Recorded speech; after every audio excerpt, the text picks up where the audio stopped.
Okay, the submission of the body. अब जो है शरीर की अपने आप को अधीन करना. The wife is to be like the church submitted to Christ, like the body is to the head, you know, the जैसे एक कलीसिया जो है मसीह की अधीनता में रहती है, वैसे ही एक शरीर को जो है सिर की अधीनता में होना है.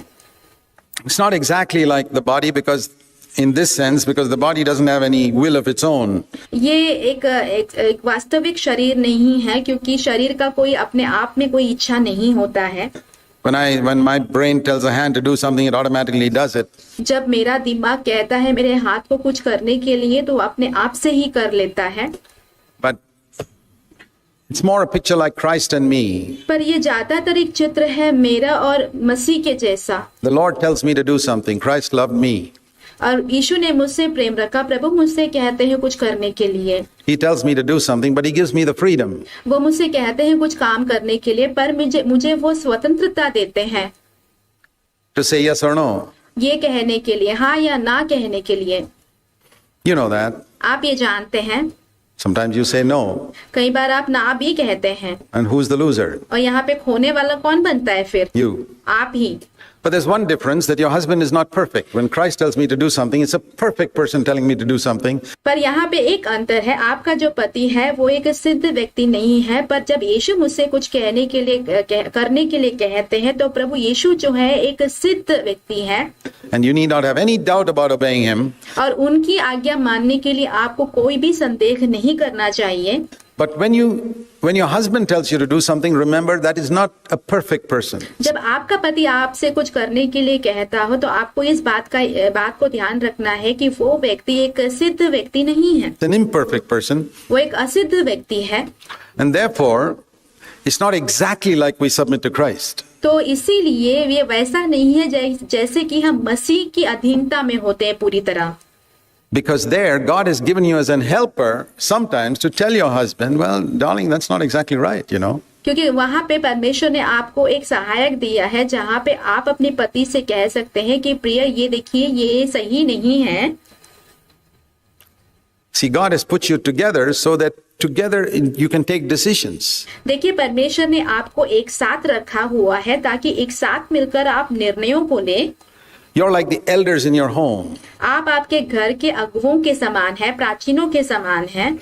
Like a church has got two elders, husband and wife are the elders of your children. जैसे कि एक कलीसिया के अंदर दो प्राचीन होते हैं, तो आपके घर में पति पत्नी दोनों अपने बच्चों के अगुए हैं, प्राचीन हैं.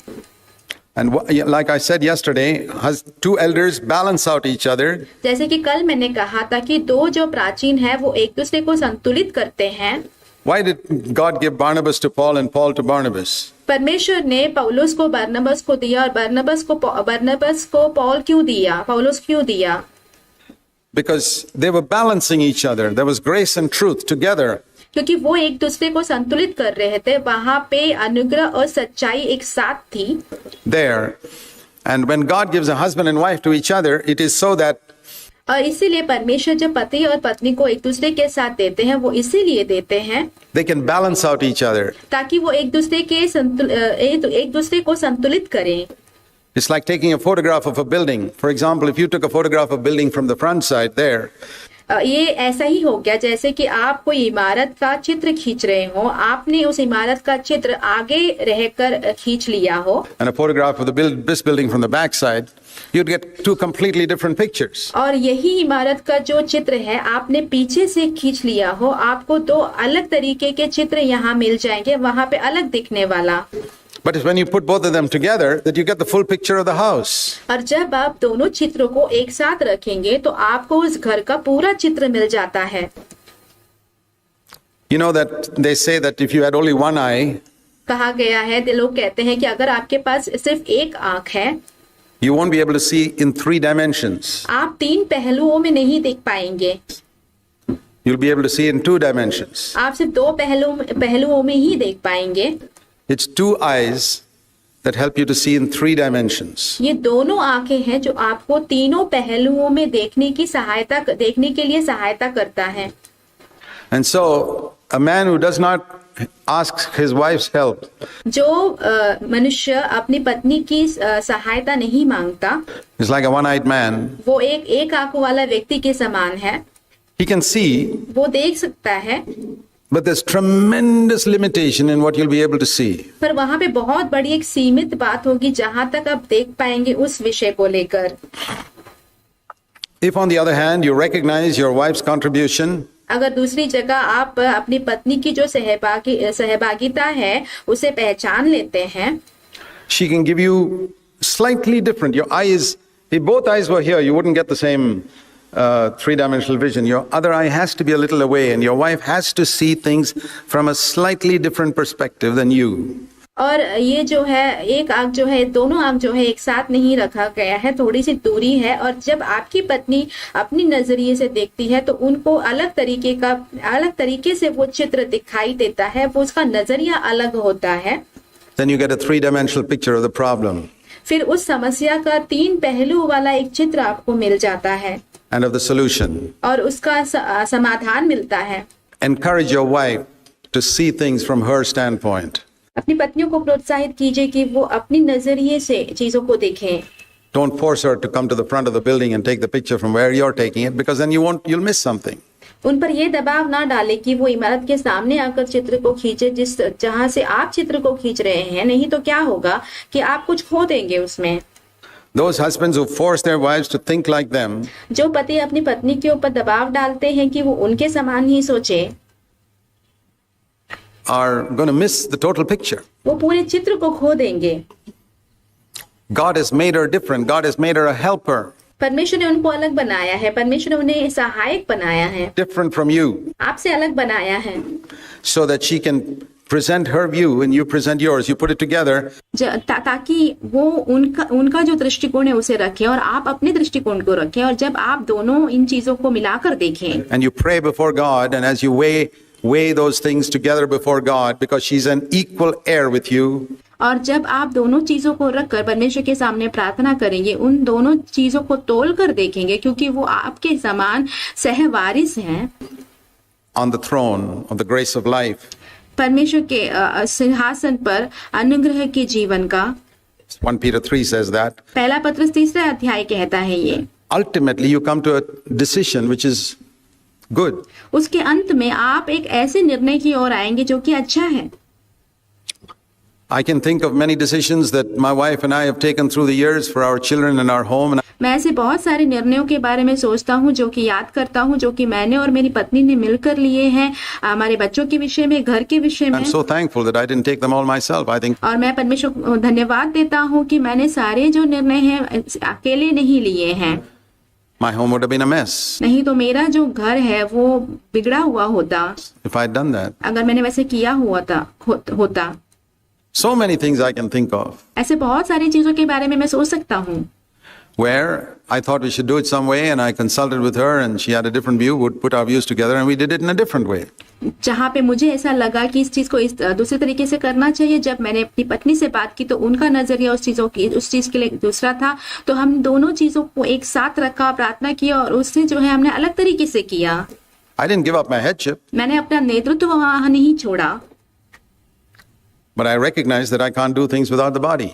पर मैंने इस बात को पहचान लिया कि मैं अपने शरीर के बिना चीजों को नहीं कर सकता। The brain doesn't give up its position as the brain just because it says to the hand, I need you. दिमाग जो है अपना जो स्थान है, नेतृत्व है, उसे नहीं छोड़ देता, इस कारण कि वो हाथ से कहता है कि मुझे तेरी जरूरत है। There's a verse in 1 Corinthians 12, the head does not say to the feet, I don't need you. जैसे कि पहला कुरिन्थियों 12वें अध्याय में एक वचन है जहाँ पे कहा गया है कि एक सिर जो है पाँव से नहीं कहता कि मुझे तेरी जरूरत नहीं है। And no man should ever say to his wife, I don't need you. You need. और एक भी पति को जो है अपनी पत्नी को बिल्कुल नहीं कहना चाहिए कि मुझे तेरी जरूरत नहीं है। Need her desperately, and not just to produce children. उसे उसकी बहुत ही ज्यादा जरूरत है, सिर्फ एक बच्चा पैदा करने के लिए नहीं, Not just to have sex. सिर्फ लैंगिक संबंध रखने के लिए नहीं, Not just to cook your food सिर्फ खाना बनाने के लिए नहीं आपके लिए, or wash your clothes. या तो फिर आपके कपड़े धोने के लिए नहीं, But much more important than all those things, पर उन सब चीजों से बहुत ज्यादा महत्वपूर्ण और जरूरी to be a partner for life together. आपके साथ आपके जीवन भर आपके सहायक के रूप में, आपके जीवन साथी के रूप में हो वो। So your wife must be like a lover. तो आपकी जो पत्नी है आपके लिए एक प्रेमिका के समान होना चाहिए। You know, you must read Song of Solomon. आपको जो है श्रेष्ठ गीत पढ़ना चाहिए।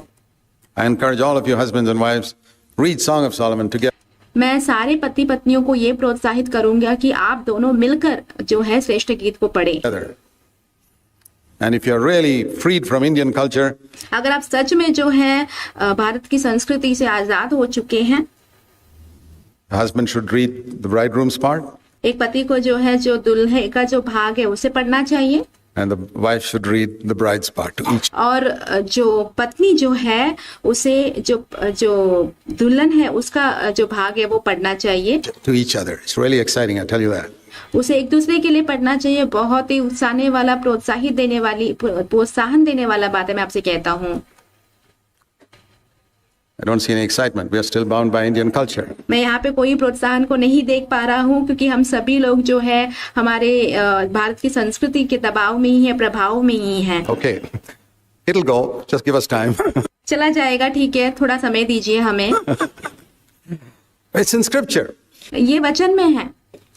Why is it when you open the Bible right in the middle, you come into Song of Solomon? Because ऐसा क्यों होता है कि जैसे आप जो बाइबल को खोलते हैं तो एकदम मध्य भाग में जो है श्रेष्ठ गीत ही आ जाता है। God wanted that to be the relationship between a husband and wife. क्योंकि परमेश्वर चाहते हैं कि पति पत्नी का रिश्ता जो है ऐसा ही हो। There's nothing wrong in that. उसमें कोई गलत बात नहीं है।